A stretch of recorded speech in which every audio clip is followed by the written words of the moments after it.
to start in 10, 9, 8, 7, 6, 5, 4, 3, 2, 1. Come on, everybody, put your hands up. Jazzy Joe Entertainment presents India Mixmasters. Jazzy Joe meets top Indian DJ. Here we go. Check it out. Check it out. Check it out. Hi everyone, welcome to this new web series and episode of Jazzy Joe Meets India's Mixmasters, the web series where I talk to the leading DJs in India. In each episode, we feature one top leading DJ and ask him a few questions about his career, his life, and his views about music and clubs in India. I hope you will all enjoy and support my humble effort in talking to India's Mixmasters. This time, I'm talking with another one of India's unique and popular disc jockeys. Ladies and gentlemen, I'm happy and proud to present one of India's greatest Mixmasters, the Freeatmah, and my dear friend Asad Zaidi.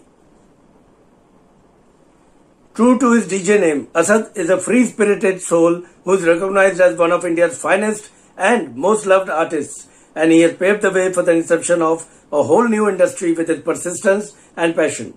He has conceptualized, produced and executed Dance Ganesh, and has also conceptualized, built and managed India's #1 music streaming site Gaana.com, among other concepts.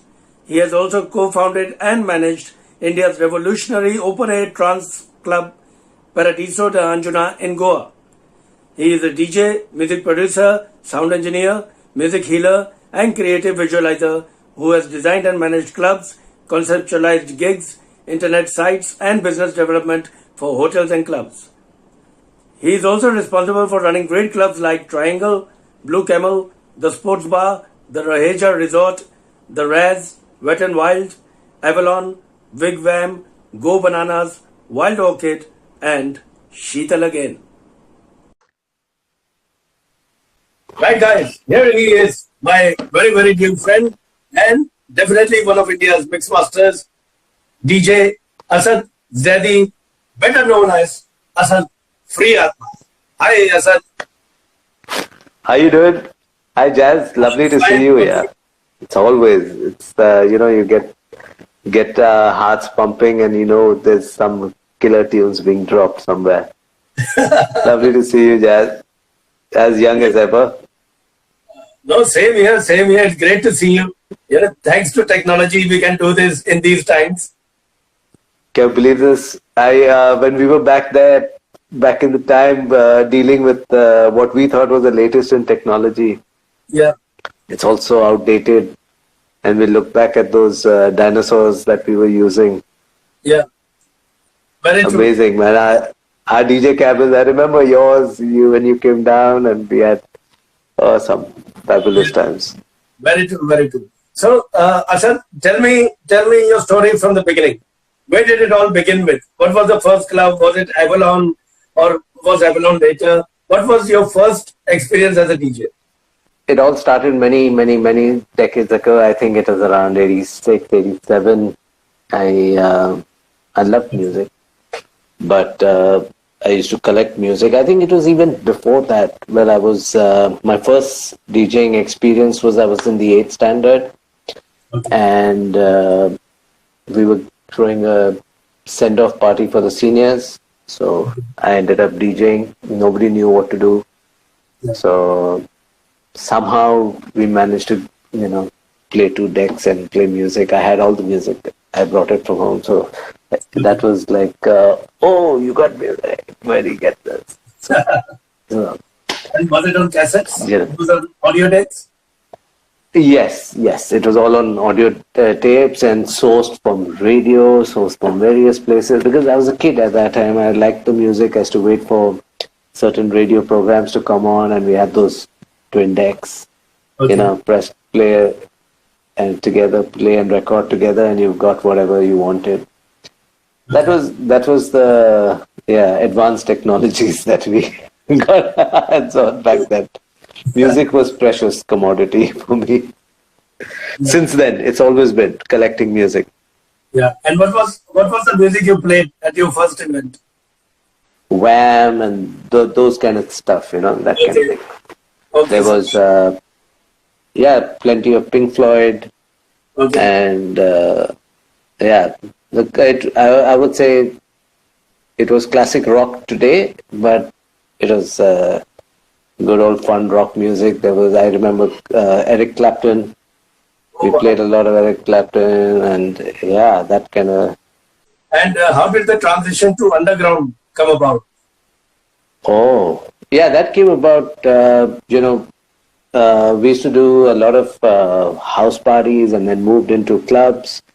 And clubs was a everyday music, you went there, and that was the first time where you were playing music, testing music, hearing, listening music, to play different music every day of the week, and because it has to stay fresh for me, I always wanted to play, something different every time I played.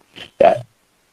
And it wasn't supposed to be like, okay, this is just because the club has set menus, I can't have the set menu, while playing music. So it was always trying a new tune, something this with that and stuff. And so from that, when I started visiting other clubs, and I realized other people are playing similar to what I'm playing, Okay. And I always like to bring in new elements into my set. So I started listening to different music. I had an older brother who introduced me to sounds from Goa, who had always been there. He used to bring back tapes. And then he moved to Holland, and he sent me a lot of tapes from there, So underground music, that was the gift from him, he was my older brother, and he supported my DJing plans, and he said, yeah, you should do it. In Amsterdam, people do a lot. But see, here they keep listening to this music, and I used to listen, and it used to be like, wow, when can I ever play something like this? Definitely, you're one of the first few DJs I heard playing that kind of music, different music. Otherwise, mostly it was pop. Bollywood had started by then. So most of the DJs, 95% of the DJs ended up playing nearly the same songs every night. But Hussein, Ivan was doing a bit different things, and Philip in Delhi. You were the guys who brought all this in. Yeah, even when we played commercial, we were the first to introduce Hindi music to, it used to be 100% international music, and then we started introducing Hindi and Indian music to our parties, and that grew, and then from there, all the music that we used to play, we used to have DJs come visit and hear sets and go back and say, hey, I'm getting the same track. And that's how it happened. We had junior DJs who worked with us and took that same kind of styles and went about going elsewhere. So that form of music was growing. We knew that, and then we were looking for something different, a different experience in the music scene. So then that came about. Yeah. And why Freeatmah?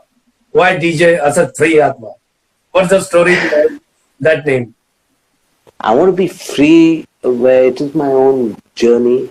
I was looking for a name. It's my path. I want to be free of all forms of negativity, attachments, and things like that. That was my path. I used to meditate a lot back then. And I still do, but when I started, so I was on that path to healing. I was always into alternative forms of healing back then. So that was the time when the music, the new music that I was discovering, the meditation,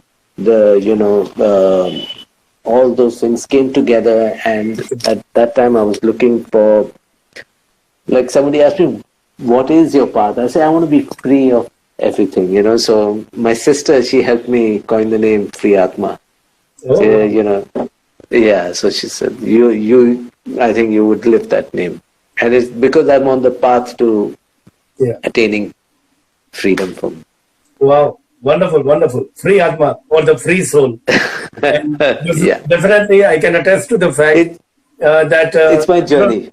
I've seen you perform so many times, and especially during the Mixmasters tour, which we used to do, and you were one of the founding members of that tour, and which was something very unique for me. I was always impressed, Asad. I was always impressed that you were the most different among us when you looked at the music that you played. You know, you used to play different music, but you were one of the founding members of the Mixmasters team for so many years, simply because you wanted Jazz, to play I'm getting goozies. I'm getting goose. You know, how do I say this? It was such an amazing experience, you know, in all your venues that you took us to. Yeah. Always awesome. You know, the vibe, the energy, the professionalism that you brought, and treating us DJs as, you know, how we would love to be treated. You know, that's the thing, not just, you know. So that was amazing. Your DJ cabins were always immaculate.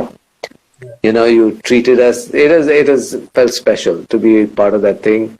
And yes, I did play a lot of different music, but I did bring in elements that would gel with the rest of your night. Like I would bring in tracks that had Hindi elements and some positivity, and we used to bring in all those artwork to decorate.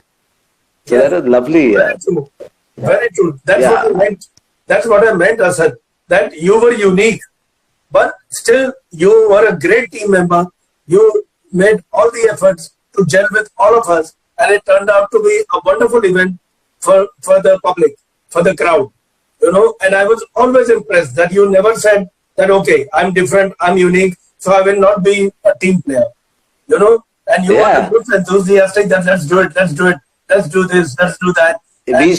We found ways to keep the music flowing without disturbing the crowd. We would bring it in and gently to, you know, I think you and I had discussed and understood that you know, Jazz, I must say, you were so forward thinking.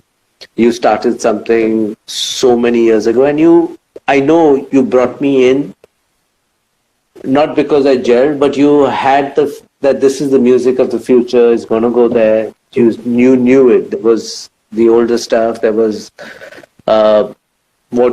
as we grew, what we used to play now is called retro. You know, it was current at that time. Today it falls into, you know, and now music falls into retro. I think within 3 years, goes into the bracket of retro. So you were so correct in, you know, bringing. There was you knew how to put us all together. There was the Bollywood style. There was the different DJs you brought together each time, you know, and made a lovely dish out of it, you know, as you would say, Mixmasters. Lovely. What an experience each time. It used to be like, I don't think we slept for the whole long weekend that you would, day and night you had us going here, do this, let's have fun. Wow, what fun. I wish I was young again. Jazz. Talking about unique concepts brings me to Dance Ganesh. You have been involved for over 20 years with that concept. Please do tell my viewers and the young DJs what that is about. So, it's been in my family, and we also would watch other people dance to on the street, you know, and we said, this music is, we can't dance to it. It's not ours. But why can't we be on the street too? You know, that thing. So I said, you know, what if we try it differently and we try what we do? And I was always into production. You know, I'd produced many TV shows. I've done, back in the day, I've done many TV channel shows, and, you know, I used to do all the live things and everything. So production has always been a part of me. So I looked at this. I used to see. I had friends who used to do it, and they used to go religiously, and dance. And I said, I want to do something here. The first time we did it, it was on it's Mahalakshmi temple, the most busiest spot you can think of during a festival. Yeah. And people are coming all the time. There are thousands, and we created that street. We blocked that street off. The only place I got to set up a DJ cabin, I checked it out, was a dhobi, where he irons his clothes and stuff. We requested him. He gave us his, and we set up. And I'm so grateful to all the influences and all the friends and all the people who supported me every time, because it wouldn't have been possible without them. 20, 25 friends who came forward and said, you're doing something unique. I'm coming to dance with you on the street. It's not like I just went and played music for them. I had such beautiful energies. They're still dancing around, and, so good to know. And we were all there. And we danced. There were about few hundred, and the crowd kept getting bigger, and they kept watching, and they're saying, because they don't know whether they can join in. We didn't say join in. We didn't say anything. We just danced. Yeah. And slowly the young kids, others kept dancing. They felt the groove. They saw you didn't need to know how to dance to this music. You didn't have to, and you didn't have to be high to anything, drink or, because it's religious, so they're not having anything. Yeah. And the nice big sound that we had set up on the street really lifted, and then not before long, the whole crowd, the whole street was like bouncing. I wish we had, those camera phones then to make a recording of how it turned out. And we'd have kilometer long, where the DJ cabin is there, and then the cops would come and ask us, where's your Ganesha? You can't be just parading dance music without Ganesha. And he said, there, it's a few kilometers away, but it's there. We had so many people in between. It just kept growing. And, it was, because it was beautiful, not once did we have a complaint of people being molested or touched or felt up. Nothing. There would be thousands of people walking in and out. No one ever complained. Everyone felt safe, whether they were on the truck that we had or in the crowd. We had to manage thousands of people, make sure that traffic can flow. So it's been quite an amazing journey to have that, Yeah. Then over time, I remixed a song also. There was this song by the Deva, Ganpati Deva. Yeah. Deva. Yeah. So I remixed it and had my own version. I think it did very well. People love it. Till today, they ask me for it. So now I've started giving. What a unique thing to do. And I remember, Asad, while watching you perform, I remember you bringing live instruments into the mix. You used to have this huge bell, if you remember. I love the sound of that bell. How do you feel about that, about adding live instruments to the mix? To the element of first we brought it in as a surprise, and then we realized that it can, and it works well, and we kept growing, trying new things out. Today that bell sound is so beautiful. It touches. It's a different vibration. All sound is vibration, but that is so unique. I work with live instruments now. I'm also a sound therapist and a healer. So I work with healing people with these kinds of different sounds. I've studied the art.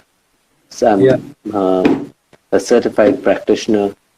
So I do, been able to help people. Yes, you do healing by music. So tell us a bit about that.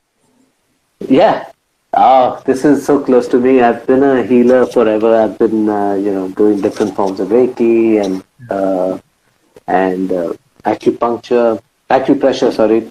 And, so over time and sound, so when I used to play my sets, I always practiced my attitude, and sent the vibrations out. It was more to, it wasn't about getting high and dancing and stuff like that only. I wanted it to be special, every set that I played. So that was my path. So, and luckily over time I discovered through a friend that sound therapy. Okay. And I just went for it. It's been a few years that I've been practicing it now. And it's been an opportunity. I'm able to help people in more ways than one, We carry so many baggages, and our bodies are 70-80% water, and so sound works fantastic with water. We create so many blockages. We're able to, through vibrations and sound, open those, let people let go and heal, actually. So the journey continues on the path to... Wonderful, wonderful, Asad. Now tell me, if I was to ask you, you played all over India, all over the world. If I was to ask you the top 3 places, would you be able to tell me? Back then, when we started, I used to run this place called Paradiso in Goa. Okay. That flow, wow, that crowd, that flow, the sound, the visual. I think Goa for me is one great dance floor. Okay. The second dance floor I really truly love is the Dance Ganesh dance floor. To see people from all walks of life, from everywhere. They just, Yeah. And it goes to prove that on the dance floor, we are one, Yeah. We don't speak the same language, but the music vibrates and takes us there. And the third one I'm still looking for. Okay, I still haven't found what I'm looking for. Yes. And right at the end, what about a message for the upcoming DJs, the young DJs, the DJs who look up to you like me? What message do you have for us? For the young boys like you, well, stay true to the music, to what you love. Music is, you can say there's such a big, vast variety of music out there today. Stay true to yourself. Choose your music. What is, what you love to play. What vibes with you. What vibrates with you. And play that. Do that. There's enough of others already there. Don't try to be someone else. They're already taken. Be yourself, and that would be unique. Bring that. Maybe it's not so famous today. Who knows? What is your path? What is your journey? Yeah. You'll have to walk it. You'll have to, so be ready to, there is no set, like today you're a DJ and tomorrow you get the best deal in some club. Yeah. And that's it. No, that's not it, because that deal can also go in the next 6 months. The club shuts, whatever happens, you're back to, so your unique style, your unique music will stay true to you and you will be forever. Otherwise you'll be just, this place, that place. You can't be attached to a place. You got to be you. Wonderful. What a great message. What a great message. Great, Asad. It's been lovely talking to you as always. I know. Thank you for listening and giving this opportunity to us to speak to you and your friends and your fans, and connect it to the music scene still. Thank you. No, Asad, definitely you are one of the greatest Indian Mixmasters. And I'm very, very happy and proud that I have you as my friend too. And definitely, I'm honored to be in this club. I'm really honored. I've seen all the people you've spoken with. They're so talented. They've done so much, And it's been amazing. You are my number one DJ. Don't worry. Thank you so much. I still remember the first time we hung out. We were in your club. We had the best time. We felt like such VIPs with you always. Thank you. Yes. Thank you for making us feel special always. All I can say, Asad, is keep on rocking, keep on being who you are, because you are definitely a great mixmaster and you are the Freeatmah. You are the free soul. You know, and people like me are very, very inspired by you. So keep it up. And thank you so much for this lovely chat. Thank you so much. And you too. Do take care. And now we come to the end of this episode featuring Indian Mixmaster Asad Freeatmah and his insights into his life and love for music. Do tune into our next episode, which will once again feature another Mixmaster who has been rocking India. I hope all of you enjoyed this episode, and if you did, please subscribe to this channel and like and share the video so that others can enjoy these great Mixmasters too. You can also send any questions, suggestions or feedback to the email jazzyvinyl@yahoo.com. For all music lovers and DJs watching, enjoy and get inspired. Till next time, have fun and join the Mixmasters who will rock you forevermore. India Mixmaster Jazzy Joe, top Indian DJ. Here we go. Check it out. Check it out. Check it out.